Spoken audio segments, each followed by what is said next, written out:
Halo teman-teman, kembali lagi sama gue bersama channel Tokusatsu yang bahas putar Tokusatsu Indonesia. Dan kali ini gue bakal bahas tentang Kamen Rider Saber. Episode terakhirnya udah tayang, udah lama sih sebenarnya, tapi gue baru bisa ada kesempatan untuk ngebahas. Dan kita akan bahas kira-kira series ini sepanjang tahun gue nonton, gimana pendapat gue, apakah bagus dibandingkan series tahun sebelumnya Zero One gimana, dan kita akan bahas kelebihan dan kekurangannya. Pembahasan selengkapnya setelah opening berikut ini.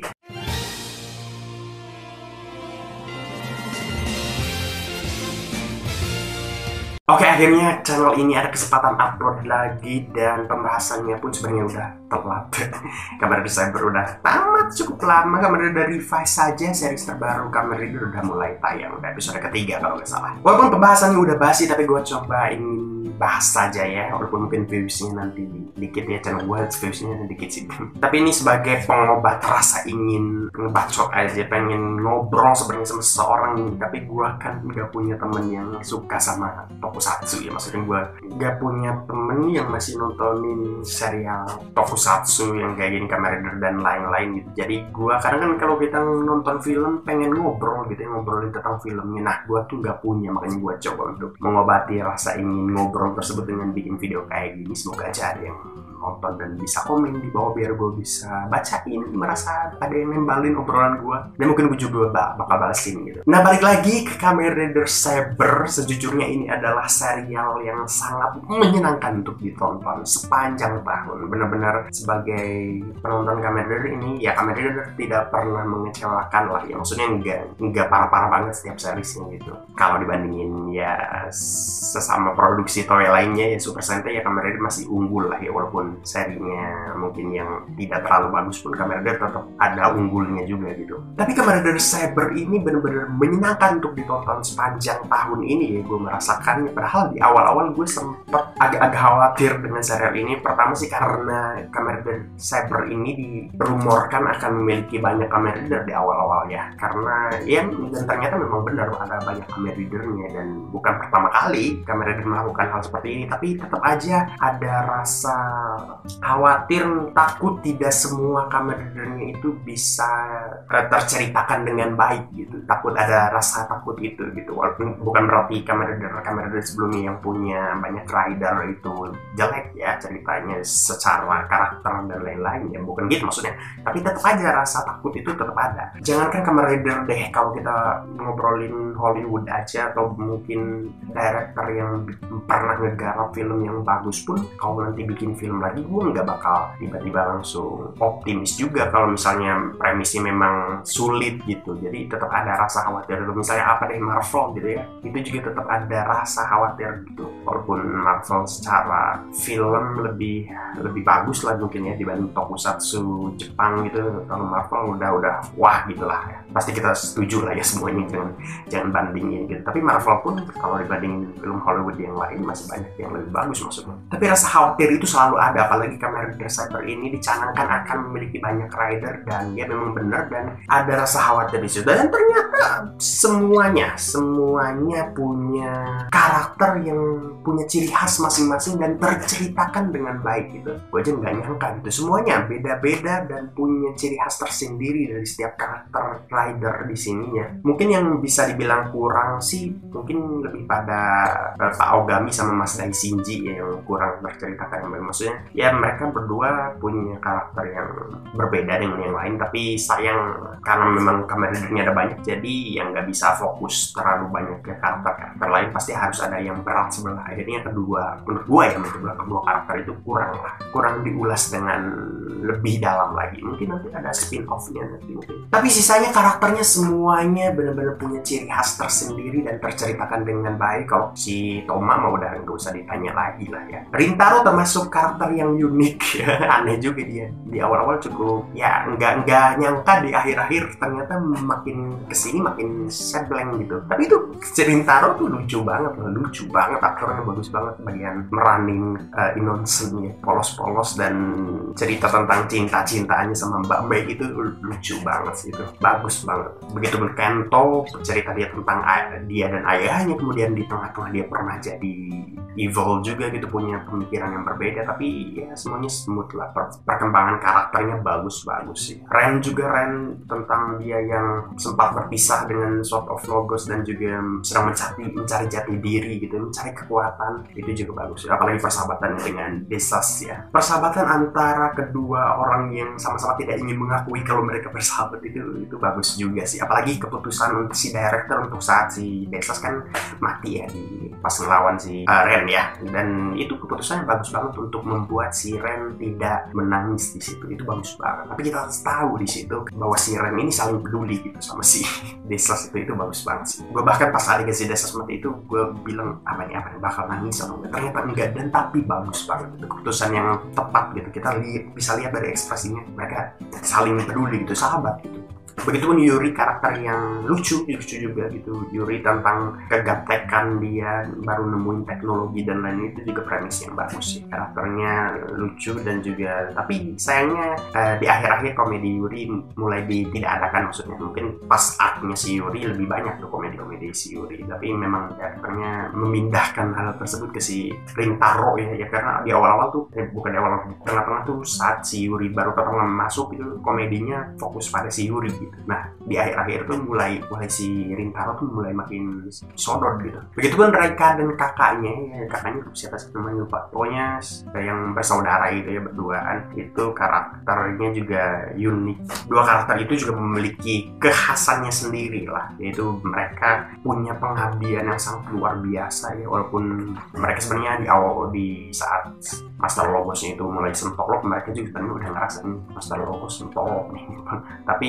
mereka tetap menjalankan tugasnya, dan itu pengabdian yang luar biasa sekali untuk keluarga yang mengabdi pada Master Logos. Ngomongin tentang Master Logos, gue bingung untuk keputusan siapapun itu yang membuat si Master Logos yang sekarang itu kan. Master Logos yang dulu kan yang pertama kali masuk ke Wonderworld itu kan adalah Master Logos yang pertama. Nah yang jadi jahat nih ya di Kamera de Saber itu kan Master Logos yang terbaru gitu ya. Kita kan nggak tahu terpaut berapa usia mereka itu dan berapa keturunan gitu. Tapi kenapa, mungkin keputusan siapa yang membuat Master Logos yang sekarang dan Master Logos yang dulu itu diperankan oleh aktor yang sama, yang which is berarti mukanya sama gitu kedua karakter itu, dan itu cukup aneh ya kenapa mereka memutuskan untuk melakukan hal itu gitu. Padahal dua karakter itu berbeda ya, memang keturunan, tapi ya kemungkinan untuk sama persis mukanya tuh itu kecil banget sih. Apalagi mereka terpaut zaman yang sangat berbeda ya. Jadi itu saja sih bikinannya. Atau kalian punya penjelasan yang lebih masuk akal mungkin karena apa Master Logos yang pertama yang dulu gitu dengan yang sekarang mukanya sama gitu. Dan ya itu mungkin untuk karakter sih memang bagus-bagus sih. Jadi keresahan gue sih tidak menjadi kenyataan gitu, tidak menjadi kenyataan, dan ya karakternya bagus semua, punya pendalaman cerita yang bagus-bagus dan juga punya pengembangan karakter yang juga bagus-bagus semuanya. Dan karakter-karakter ini menjadi ikon, bahkan gue masih penasaran sampai sekarang ini kelanjutan hubungan Rintaro dan si Mbak Mei itu gimana nantinya. Mungkin kalau nanti ada spin-off lagi atau nanti ada movie-nya yang terbaru, itu jadi tontonan yang juga menyenangkan tuh ditonton gitu. Karena nanti kita bahas ya, sekarang pembahasan perbedaan tentang Saber dan Zero One ya. Tapi untuk series ini tuh punya magis yang membuat gue pengen ngelihat karakter ini kedepannya bakal gimana lagi gitu. Dan segi ceritanya pun benar-benar banyak yang masih bisa digali gitu tentang Wonderland dan hal-hal lainnya gitu. Dengan banyaknya karakter ini dan ciri khas dari setiap karakternya itu bikin gue, kalau nanti ada spin-off terbaru atau ya movie terbaru, itu bikin gue semangat banget sih untuk pengen nonton lagi gitu dan melihat keadaan terbaru dari karakter-karakter ini gitu. Berarti itu memang berhasil gitu seriesnya, secara keseluruhan ya berhasil gitu. Ngomongin tentang hal yang bikin gue resah di awal-awal saat Saber ini mau tayang ya, gue juga sebenarnya agak mempertanyakan tentang kenapa mereka ngambil tema buku ya, di saat di masa sekarang orang-orang sebenarnya udah jarang membaca buku. Bahkan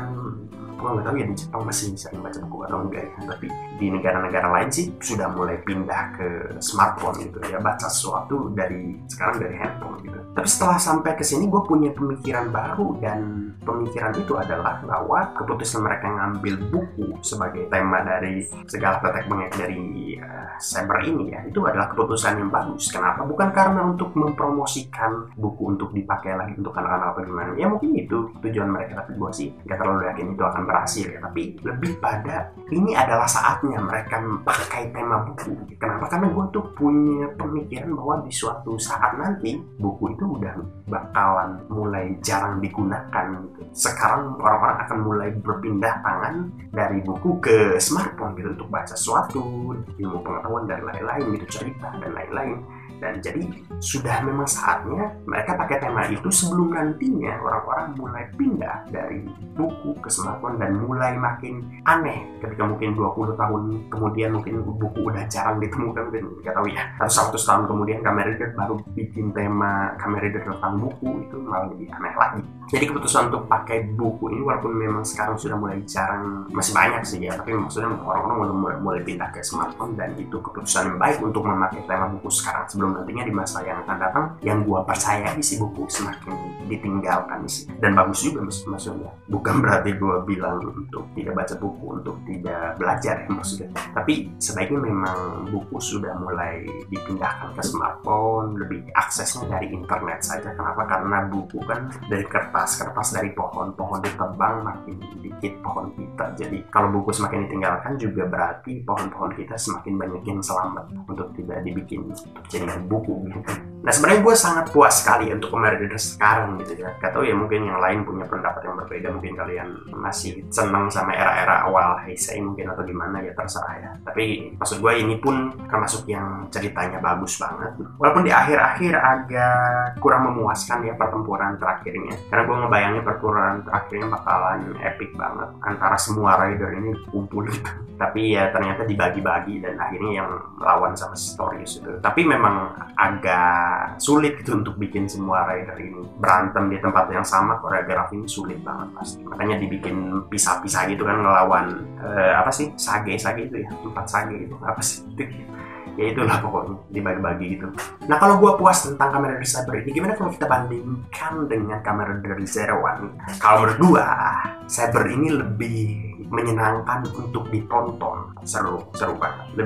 Kalau menurut gue lebih menyenangkan untuk ditonton dibandingkan Kamen Rider Zero One. Tapi Zero One punya beberapa aspek yang ditinggalkan oleh Kamen Rider Cyber, yaitu mungkin bisa dibilang Zero One unsur realistisnya lebih ada banyak gitu dibandingkan Kamen Rider Cyber. Walaupun sebenarnya Kamen Rider Zero One tentang robot-robot gitu, jadi sebenarnya belum realistis untuk di masa sekarang ya. Tapi ada banyak poin-poin yang nanti gue bahas tentang Kamen Rider Zero One yang tidak ada di Kamen Rider Cyber, atau jarang, mungkin gue agak lupa. Tapi kalau secara keseluruhan gue lebih prefer Kamen Rider Cyber.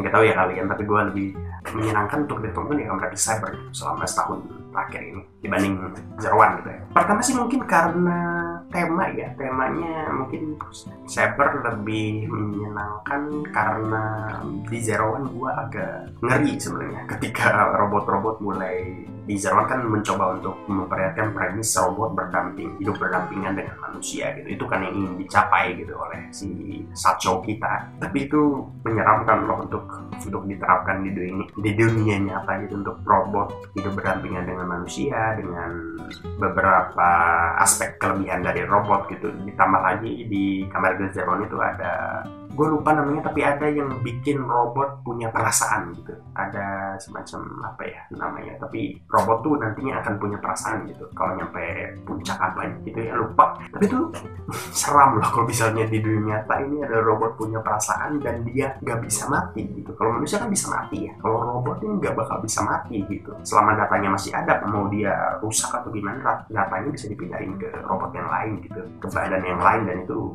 menyeramkan gitu. Tapi itu mungkin yang bikin gue lebih menyenangkan nonton seperti itu, alasan yang aneh juga gitu. Tapi kenapa ini lebih menyenangkan aja untuk ditonton.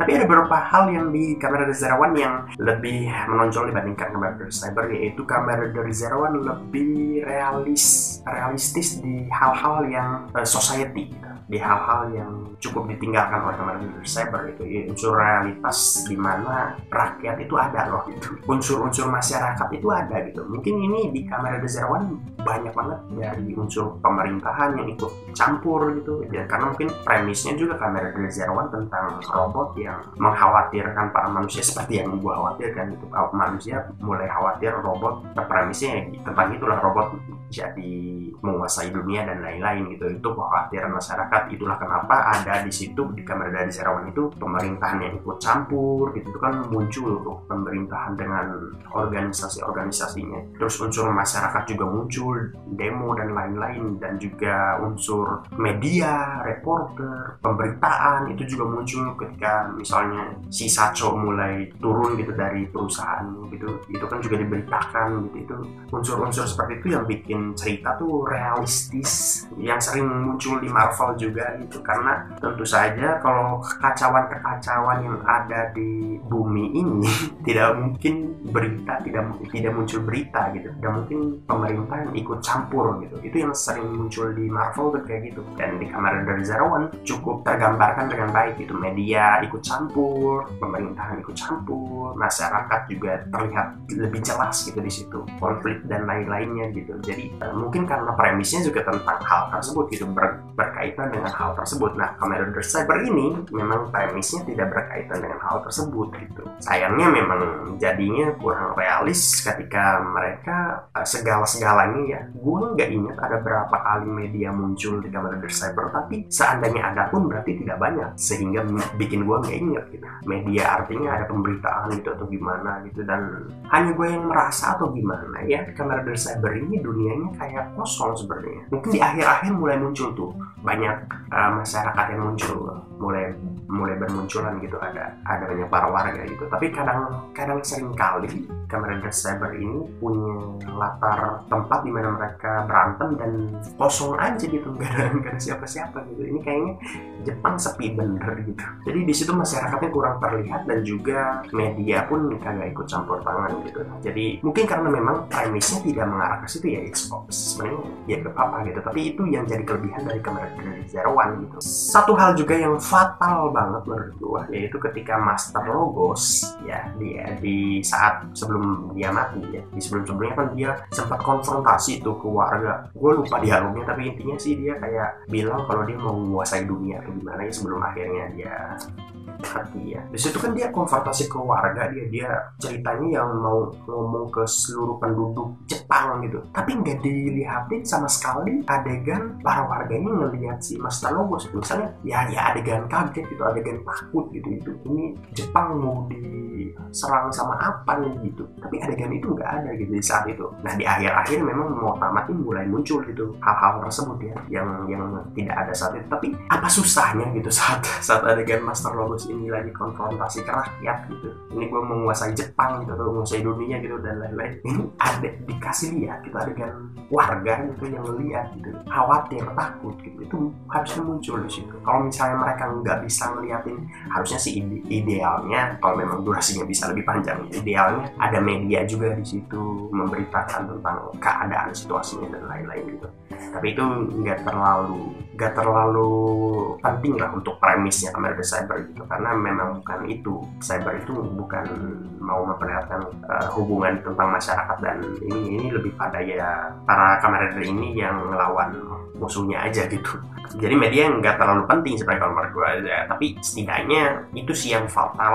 Tapi media juga penting sih. Sekali-kali gue lupa pernah muncul atau enggak ya media, tapi yang bikin gue lupa berarti ya memang jarang munculnya. Dan ya yang paling fatal itu saat si konfrontasi dari Master Logos yang baru ya, yang saat dia ngumumin tentang bla bla bla bla, itu sama sekali nggak ada satu scene, satu shot pun gitu ya memperlihatkan warga ini cemas gitu atau gimana tuh bereaksi kayak gitu terhadap apa yang sedang terjadi. Tapi yang muncul ya cuma si para Kamen Rider-nya aja. Kamen Rider ini memang bereaksi gitu, ini akhir dunia gitu atau gimana gitu. Tapi gitu satu scene aja gitu ngeliatin warga tuh ngeliat gitu, ini lagi ada apa gitu. Sayang sih, apa karena gara-gara corona tuh dulu, tapi Kamen Rider Zero One juga syutingnya ada yang kena coronanya juga gitu maksudnya. Itu aja sih sebenarnya yang cukup kurang perfect gitu, kurang perfect. Tapi di akhir-akhir ini ya semakin kesini makin muncul juga akhirnya para warga, dan yang paling bagus sih saat si Toma itu lagi ngeliatin ada orang-orang yang sedang bercerita tentang buku yang paling diingat ya di akhir-akhir episode itu sih bagus sih, konsep yang baru gitu untuk Kamen Rider. Dan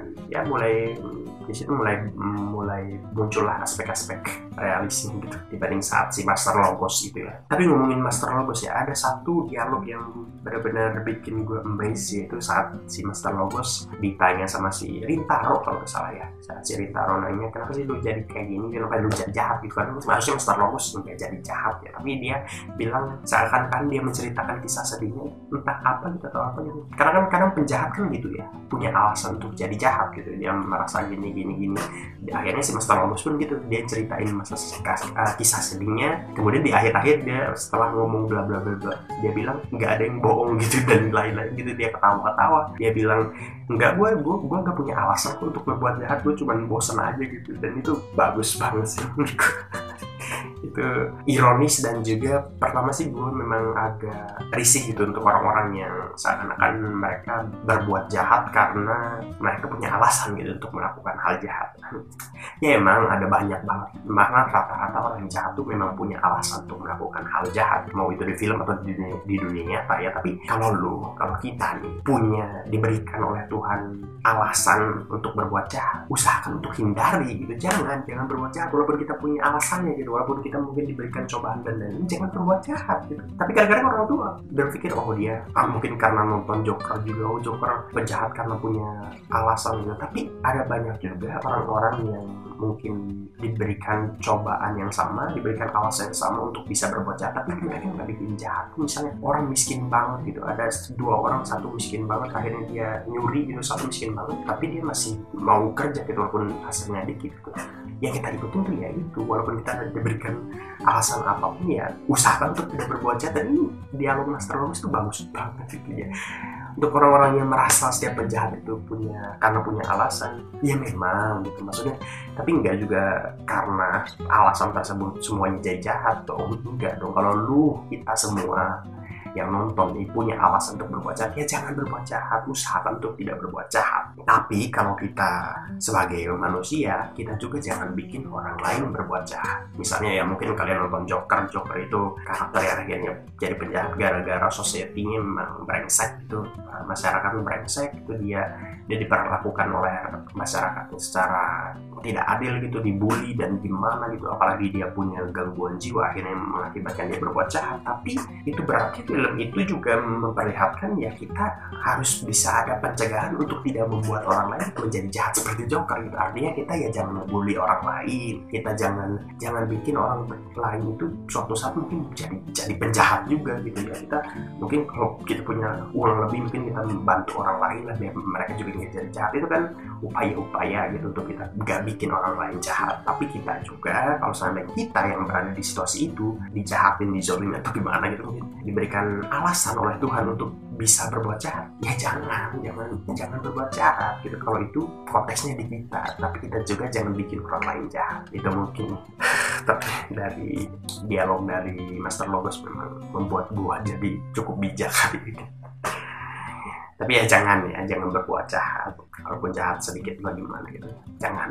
Jadi mungkin itu ya tentang cyber ini. Mungkin hal-hal yang masih gue tanyain sih hal-hal kecil aja sebenarnya, mungkin gak terlalu penting ya, tapi agak aneh aja perubahan di mana antara cyber awal, Kamen Rider cyber awal ini ya, di awal series ini sampai ke akhir-akhir mulai berubah. Itu yang paling gue lihat. Mungkin kalian mungkin bisa koreksi di bawah, komen, kita diskusi di bawah. Dan tapi ada yang gue sadari kayaknya agak berubah, dimana kesakralan orang bisa berubah jadi Kamen Rider itu mulai berubah gitu. Yang di awal-awal gue lihat tuh orang tuh jadi Kamen Rider cyber, misalnya si Toma tuh terpilih gitu, orang yang terpilih gitu. Tapi makin kesini jadi driver Kamen Rider tuh bisa digunain oleh siapapun gitu. Jadi pedang tempat cyber kan tempat pedang, jadi pedang suci ini jadi bisa digunain oleh sembarang orang gitu. Perubahan itu sih yang agak gue lihat gitu. Misalnya kayak drivernya Kamen Rider Falcon yang bisa dipakai oleh Desas gitu. Desas kan sebenarnya monster gitu, kenapa dia tiba-tiba bisa pakai itu. Sebenarnya ya nggak apa-apa, cuman agak berbeda aja dengan awal-awal Kamen Rider Cyber gitu. Apalagi saat Busopia tiba-tiba out of nowhere tiba-tiba bisa berubah jadi Kamen Rider Caliber ya, itu cukup mengagetkan gitu, Busopia tiba-tiba. Jadi agak perubahan itu makin kesini makin ya, Kamen Rider itu kayak drivernya bisa dipakai oleh siapa aja, yang penting lu punya gitu. Tapi di awal-awal kelihatannya kayak itu hal sakral itu hanya bisa dipakai untuk orang-orang terpilih aja gitu. Itu mungkin perubahan-perubahan yang terlihatnya seperti itu gitu. Nah, ada juga detail yang agak bikin gue berpikir, mungkin kita bisa bahas lebih lanjut di bawah. Mungkin kalau ada yang mau komen bantu jelasin di akhir adegan tuh saat si Toma baru kembali ya ke dunia itu setelah 1 tahun. Itu by the way itu ada adegan Easter egg ya, saat dia keluar dari rumah itu yang ada di akhir episode tuh ada yang adegan yang sebenarnya udah pernah muncul di opening gitu dari awal-awal series gitu. Itu spin-off yang banyak dibahas juga oleh para Toku fans, terutama yang nonton Kamen Rider Cyber gitu. Nah, by the way di saat si Toma kan baru balik ke teman-temannya ya di dunia nyata gitu, di bumi gitu, bukan di Wonderworld. Kan dia ada dialog sama si Luna, si Tassel, dan orang-orang yang dari Wonderland tuh, kayak misalnya si Master Logos. Nah, ini gue masih bingung, ini kayaknya Master Logos yang dulu deh, yang pertama. Soalnya itu orang-orang dari Wonderland gitu, sama si Storius dan kedua temennya gitu. Itu kan orang-orang dari Wonderland yang pertama. Wonderland lagi, aduh, Wonderland kesebut Wonderworld. Itu kan mereka yang putih-putih itu menandakan apa sih? Itu orang-orang yang ada di Wonderworld atau orang-orang yang udah mati? Kayaknya sih orang-orang yang udah mati ya. Tapi berarti itu menandakan si Luna juga udah mati kayaknya ya. Karena di situ ada Tassel dan orang-orang lainnya gitu. Kalau gua asumsikan itu orang-orang yang ada di Wonderworld, kenapa di situ ada si Bahat gitu, yang si Kamen Rider Falcon yang awal ya, bukan si Desas. Itu kan dia juga ada di situ. Berarti ini bukan apa, si Bahat juga ada di Wonderworld atau gimana? Kayaknya itu orang-orang yang udah mati gitu, bukan yang di Wonderworld aja, tapi punya hubungan gitu sama si Saber ini gitu. Tapi kenapa 2 orang pengguna Kamen Rider Caliber ini ya, bapaknya si Kento sama si Saber yang dulu ya, si Saber yang dulu kan gue lupa namanya, tapi dia kan juga pengguna Kamen Rider Caliber ya. Itu kenapa 2 orang itu nggak muncul di situ? Ini bikin gue tanda tanya ya. Kalau seandainya orang-orang di situ adalah orang yang udah mati, berarti 2 orang ini bisa jadi belum mati dong sebenarnya. Karena 2 orang ini sebenarnya punya nasib yang belum jelas kalau menurut gue. Apakah mereka memang belum mati? Apakah ini hal yang disengaja oleh si director untuk membuat kedua orang itu tidak muncul di adegan tersebut gitu, dengan maksud arti lain, karena memang kedua karakter itu memang belum mati atau gimana ya? Atau karena si directornya lupa atau memang nggak sanggup, atau mungkin nggak sanggup datangin aktornya lagi untuk di adegan sekecil itu ya, mungkin kita tahu ya. Tapi anehnya kedua karakter itu muncul saat Busopia berubah jadi Kamen Rider Caliber itu. Jadi aneh juga kedua karakter itu nggak muncul lagi di akhir-akhir, mau tamat gitu ceritanya. Jadi kayaknya mungkin 2 karakter itu belum mati sebenarnya. Karena itu masih tanda tanya ya, karakter itu sebenarnya kemana sih? Gue juga masih bingung gitu. Mungkin kalian punya jawabannya, bisa komen di bawah biar kita bisa diskusi di bawah. Jadi itu saja, mungkin gue tiba-tiba udah lama banget ini, udah berapa menit ya? Gue udah lama nggak ngoceh, sekali ngoceh banyak banget ini tentang Kamen Rider Cyber. Tapi sejauh ini sih gue memang sangat-sangat menyenangkan untuk menonton seri ini selama setahun penuh, dan gue sangat-sangat menantikan gitu untuk nantinya mungkin ada movie terbaru dari Cyber atau mungkin ada spin-off, karena memang karakter-karakter ini semuanya punya ciri khas, dan kalau udah gabung itu chemistry-nya dan juga lucu gitu, lucu-lucu. Apalagi Rintaro makin kesini makin lucu gitu ya, biasanya makin sodok, dan karakter dia dengan Mbak Mei itu cukup dinantikan. Itu lucu banget sih. Begitupun 2 karakter, 2 saudara gitu ya, si Reka dan kakaknya itu juga, walaupun adanya si Reka si Reka tuh adanya kan cukup posisi ya terhadap kakaknya. Jadi itu saja mungkin. Jadi Kamen Rider Cyber ini menurut gue ya, kalau menurut gue ya lebih menyenangkan untuk ditonton lah dibandingkan Kamen Rider Zero One tahun kemarin ya. Dan juga karakter-karakternya pun lebih gue nggak nyangka bisa saling, setiap karakter tuh beda-beda gitu, punya beda-beda pengalaman, banyak banget gitu karakter, dan terceritakan dengan baik. Jadi bagus lah, dinantikan juga untuk kemunculan berikutnya gitu. Jadi ya mungkin itu saja ya, tapi Kamen Rider memang tidak terlalu mengecewakan, setiap serinya juga ya bagus-bagus aja dibanding mungkin saudara seperguruan dari Toei-nya yaitu Super Sentai. Ya Kamen Rider tetap unggul lah gitu. Mungkin lawannya Kamen Rider sekarang mungkin Ultraman kali ya. Jadi mungkin itu saja mungkin untuk pembahasan santai ini tentang Kamen Rider. Mungkin video selanjutnya mungkin gue akan bahas hal yang cukup berat gitu, seandainya jadi gue bikin ya. Gue agak takut sebenarnya, tapi berarti kalau nggak ada di video selanjutnya pembahasan yang berat, berarti ya gue takut bikinnya atau nggak jadi gue upload gitu.